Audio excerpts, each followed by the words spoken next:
Today on Hearts of Heroes, a dirt biker crashes down a 150-foot Utah canyon. He went to put his foot down next to the cliff ledge here, and he just tumbled off of the edge.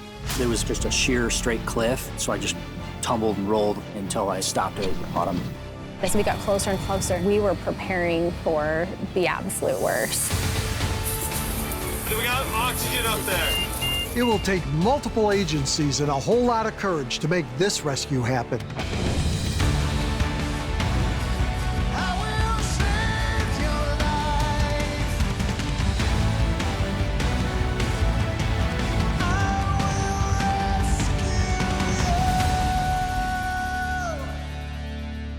Experienced off-roaders know that the key to surviving a crash is always wearing your protective gear, especially if you're hitting up extra rugged terrain. But no matter how prepared you are, accidents do still happen. Luckily, there are highly trained teams of medics, rope rescuers, and helicopter pilots ready for any kind of emergency. Warner Valley in southwest Utah features breathtaking deserts and red rock canyons as far as the eye can see. We're kind of a high desert. We go from a desert climate clear to 10,000-foot peak. Lots of cliffs, lots of rock. We live in about the most beautiful place in the world, but it's a very harsh terrain. Eric Tunbridge and his family live in St. George, Utah. It's a great place to raise a family. Incredible outdoor environment, big outdoors person, so I like that a lot. Eric's very adventurous. He loves to ride his dirt bike. He has no fear. I'd like to get out at least once a week, sometimes a couple times a week. Usually every Saturday morning we'll get up real early and try to get a ride in. In February of 2023, Eric and a friend loaded up their bikes to go riding in Warner Valley. I usually make him tell me which part he's going, so I kind of know a general direction where he's going to be. The morning of the ride, we decided to go to one of our favorite trails that we go on regularly, and it's got quite a few technical areas in it. Really steep climbs, really sharp rocks, really tight spaces. Cliffs can be included in that as well. It's just a different style of riding. Knowing the dangers of the terrain, Eric and his friend made sure they had on their protective gear. I'm a big advocate of wearing the gear all the time. So every time I ride, I wear my full dirt bike boots, an armor jacket that has padding, obviously a helmet with goggles and gloves. About an hour and a half into the ride, Eric and his friend ended up on top of a narrow canyon trail.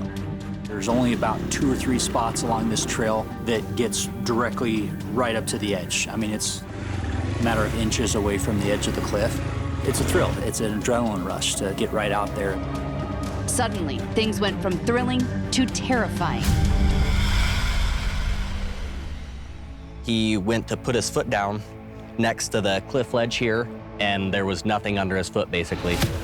So because of that, he just tumbled off of the edge. There was about a 60-foot fall off just a sheer straight cliff, and then it was about another 100 feet down on what they call a scree. It's a really steep slope on the edge of the cliff. So I just tumbled and rolled until I stopped at the bottom. Eric's friend had seen him fall, but there was no way for him to climb down the cliff. He had to find some other way to get to Eric. He had to go about 10 to 15-minute ride before he was able to make it down to where I was. But then at the very bottom, he had to climb up that scree, so he had to hike up to where I was at. Eric was injured really badly and needed to be rescued right away, but they had no cell service. Coming up, rescuers will stop at nothing to save Eric's life. And we were scrambling over large boulders. We were climbing up a literal cliff face. This is not a great terrain. But first, a tip for all the bike enthusiasts out there. Whether you're an expert or a beginner, bike safety attire is essential. Wearing a helmet, reflective bands, and long pants can greatly reduce the risk of lasting and traumatic injuries should you fall. Also, be sure to carry identification and medical ID card just in case you're involved in an accident. The numbers don't lie. If you wear a helmet, your risk of a head injury is reduced by nearly 70%. Bottom line, always wear the proper gear when you decide to ride.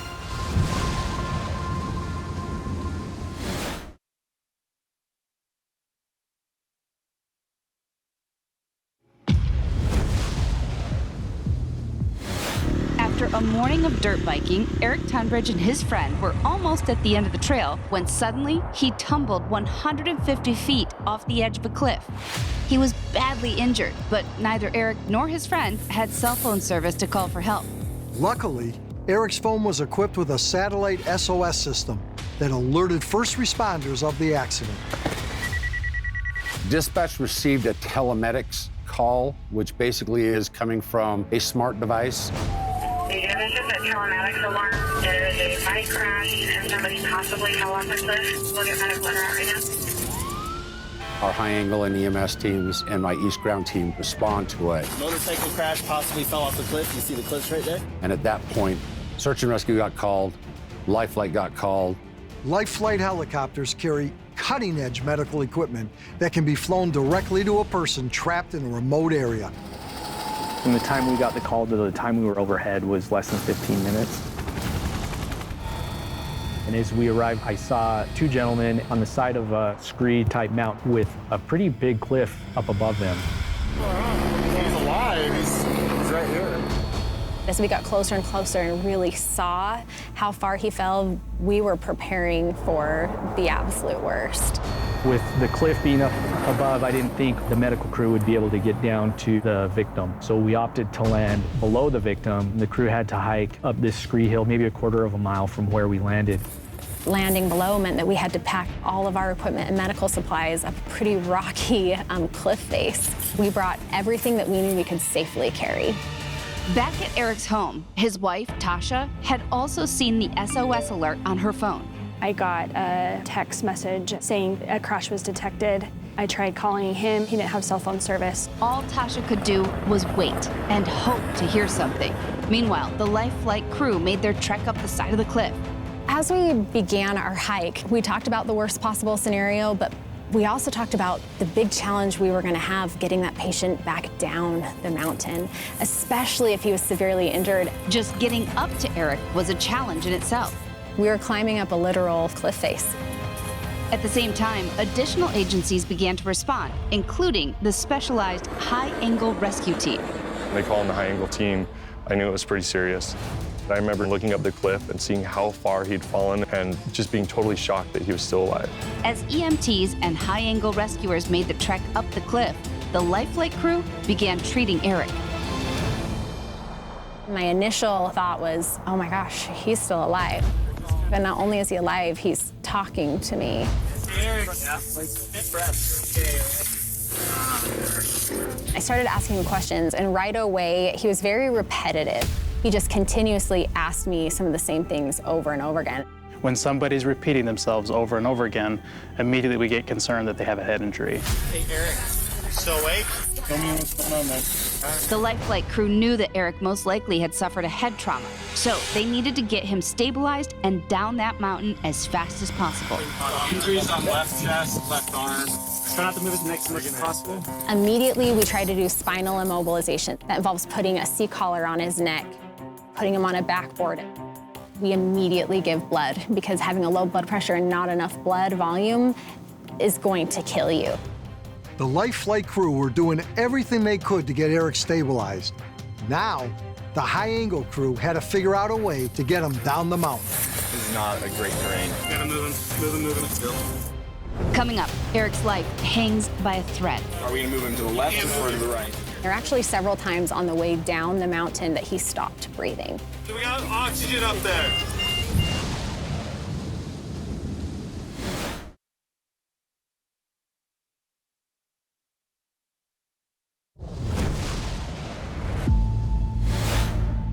Eric Tunbridge had survived a near-fatal fall down the side of a Utah cliff. Rescuers were shocked that he was still alive. Now, multiple agencies would have to work together to get Eric down the mountain to an awaiting Life Flight helicopter. But this trek would not be easy. We were concerned that maybe he could deteriorate because nobody just falls off a cliff and lives to tell the tale very often. And so knowing that he had a head injury, we were suspecting some other problems internally. Those problems included a collapsed lung. So first responders decided to fill the lung by performing a needle decompression through his chest.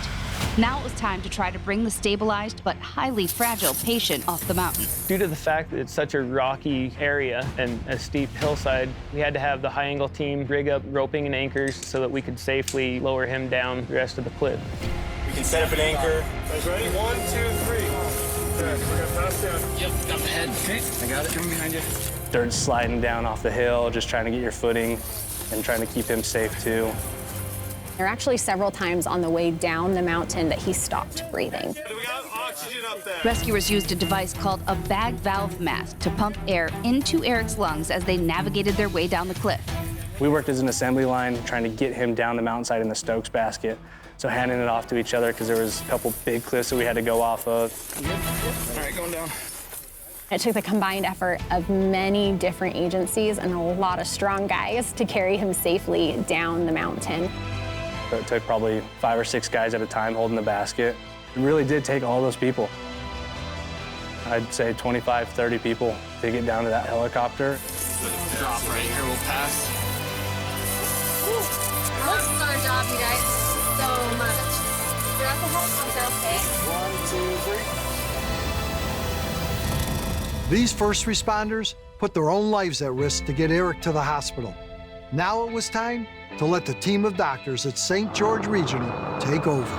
With Eric, we spent a lot of time with him. We've put a lot of effort into getting him off the side of this mountain, and then we take him to the hospital, and now the doctors get to do everything there. We kind of say goodbye, which is rough because you care so much and you're invested so much in that person, and you want to know that they're going to be okay. By now, Eric's riding buddy was able to make contact with his wife and children. He informed me that he'd been in an accident and that I needed to get to the ER immediately, that it was probably really bad. I wasn't sure if he was okay, if he was paralyzed, if he was not going to make it. I instantly just thought that he had passed away because falling a 150-foot cliff on your dirt bike seems like impossible for him to live. So, yeah, it was really hard for me. On my drive to the hospital, I prayed and I kind of bargained with God and just asked if he would let him live and not be paralyzed, that I would handle anything else that came our way. Coming up, Eric faces an uphill battle. Most every day in the hospital, we were finding new injuries. But first, some information about your smart device that might someday keep you safe. These days, we're attached to our smart devices. But did you know that they do more than just text and browse the web? They possess a handful of safety features that could save your life when you least expect it. Do Not Disturb for drivers, intelligent fall protection, and even weather-triggered alerts are just a few built-in functions that can keep you safe. Use that smart device to find out what features you can access. Check with your carrier for any additional information you may need. Remember, just a few simple settings could save your life.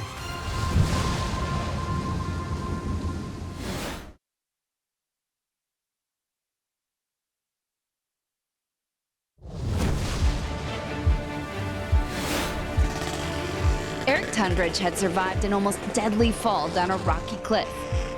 Guys ready? 1, 2, 3.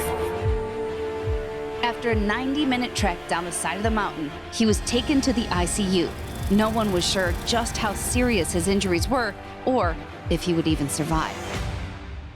We didn't have definitive answers on what all of his injuries were. So when I first got there, my biggest concern, aside from him living, is if he could feel his feet. They did a bunch of MRIs and scans on him, and they told me that throughout this they would find the lesser traumatic injuries. So I would say almost every day in the hospital we were finding new injuries. I woke up in the hospital and I remember just asking like, oh, how did we get here? And it was like, oh, you were in a dirt bike accident. I kind of didn't really feel any pain, but I couldn't really move. I realized really quickly that there was probably some more serious damage. Eric had suffered a battery of injuries. I severed my ACL and tore my meniscus. I had collapsed lung and a few broken ribs. And then I fractured my wrist pretty bad. They had to put metal plates in my left wrist. Even though Eric was wearing a helmet, he still suffered a traumatic brain injury. I wasn't able to recall information, short-term memory. They would give me different types of tests that they would ask me to remember words or to do simple math problems, and I couldn't do it. He was there at the hospital for about 2 weeks. He was in ICU, then they transferred him to the hospital floor, and then we ended up in the neuro rehab clinic for a little over a week. Incredibly, there was no permanent brain trauma from the accident. They did several exercises and tests and stuff like that throughout my stay to make sure that they're trying to figure out how intense that injury was going to be over time. And luckily, it wore off pretty quickly. Pretty much have a full recovery from the brain injury. Without question, Eric's survival and recovery were thanks to his helmet and protective gear. One of the biggest learning lessons, obviously, was being prepared. Every time we go out riding, we know that there's an inherent risk, and we accept that risk. But honestly, I don't think that I would be here today if I didn't have the right safety protective gear on me, in addition to the Lifeline crew and the first responders. On this day, Eric and his family had the honor of thanking them personally. Sheldon Yellen of our sponsor, Belfour Property Restoration, arranged for them to meet for the first time since the accident.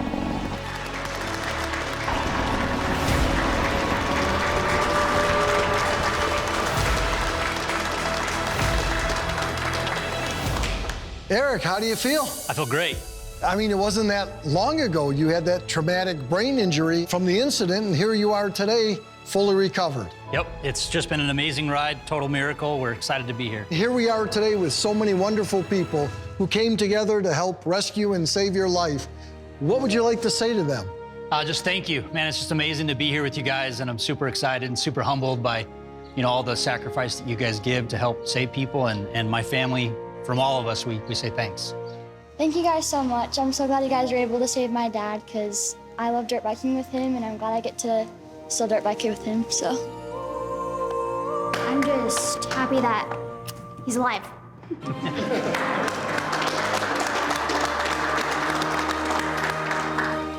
I'm incredibly grateful. Thank you for your sacrifice and for the time you put in to save him. We are forever grateful. Because of you, he's standing here and we're together as a family because you guys were willing to go out and help him, so thank you. You don't often get to see the people that you rescue after the fact in their full recovery mode. What does it feel like to be here today? It gives me chills, honestly, because we don't, like you said, we really don't get to see this very often. A lot of times we have a bad outcome, and a lot of times we take people to the hospital and then they just kind of go on their lives, but it's nice to be here to enjoy this with you. Again, Eric, to all of you who have committed and given of yourselves to save those in need, I think it's just wonderful that this reunion was able to take place. Let's have some great days ahead, and let's go thank some of these wonderful people over here. Thank you very much. Yeah, thank you. Nice to meet you guys. Put some faces. Nice. Thank you very much. Yeah, glad you're all right. Yeah, thank you. I want to see the scar from the chest tube. Yeah, it's right here. You guys did a good job. You want me to sign it? Yeah, make it official, right? I think we already left our mark, it's okay. Yeah, make it official. Eric, look at all the different colored uniforms we have here, all the different agencies that all came together to rescue you, and they'd be happy to do it again, but please don't. I won't. I'll do my very best. My wife's there along with you, so I appreciate that. It's honestly a privilege to be here to say thanks. You guys, the work you do is just amazing, and I'm so grateful. So thank you one more time. What an amazing sight to see. So many agencies coming together, so many people pulling together, standing in the presence of the guy they rescued, all together again, feeling a sense of pride and accomplishment.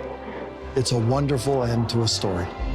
Just having that opportunity to take some time out of my life and come to them and say, hey, what you've done has just had an incredible impact on my life, and I'm so grateful. I was a lot more emotional than I thought I would be, but your sense of gratitude is so big. Saying thank you doesn't feel adequate, because if they wouldn't have been there, Eric wouldn't have survived. He wouldn't be with us today.